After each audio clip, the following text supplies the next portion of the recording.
Public health. We have today Dr. Meena Bhutra. She's an assistant professor of medicine and epidemiology at the University of Pennsylvania Perelman School of Medicine. Dr. Bhutra has received funding on her scientific research from the National Institutes of Health. She's vice president of Doctors for America and speaks out loudly and widely about the role of physicians, scientists, and everyday people can have in reducing gun violence, protecting women's reproductive rights, and expanding and protecting healthcare services such as Medicaid, preventive care like vaccines, and CHIP. Dr. Meena, thank you so much for being here.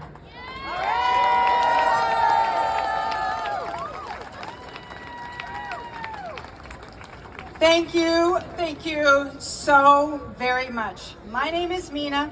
I am a physician, I am a scientist, I am the child of immigrants, obviously, and I am vice president of Doctors for America.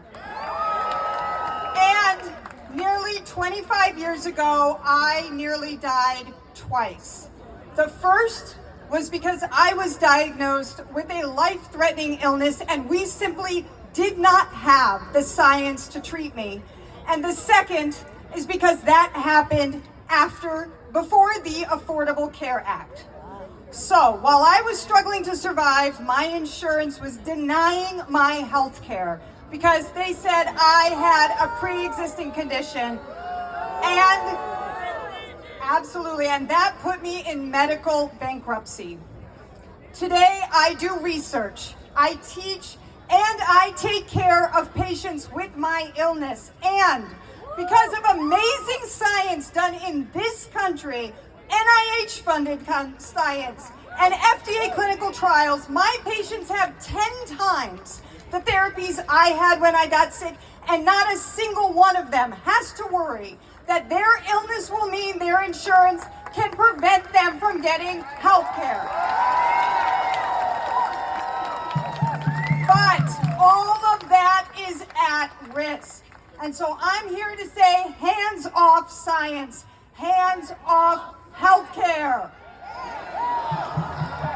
The Trump administration is destroying science, and every single one of us pays for it. When they cut research and a scientist stops working, a patient dies. When they cut public health funding and a health center closes, an innocent child gets measles. When they cut indirect funding, we have to fire staff and they go into bankruptcy. And when they cut science education because of woke or DEI, students who just want to take care of patients who look like them can no longer go to school. This affects every single one of us. Now, many of us feel scared, intimidated, overwhelmed. They want us to feel that way. President Obama tells a story during his first presidential campaign when things weren't going well. They weren't pulling in the crowds, weren't getting the polls. He was at a small rally and a woman interrupted his rally and started a chant. She said, "Fired up," and the crowd said, "Fired up." And she said, "Ready to go?" And the crowd said, "Ready to go." And for days later, even though they still were lagging in the polls, his staff would remember that and would say that, and they would feel better. And it reminded him that one voice changed the room. And if it can change a room, it can change a city. And if it can change a city, it can change our state. And if it can change this state, it can change a country. And if it changes this country, it will change the world. We are not voiceless. We are not powerless. We have gathered across the country today to say, hands off our science, hands off our health care.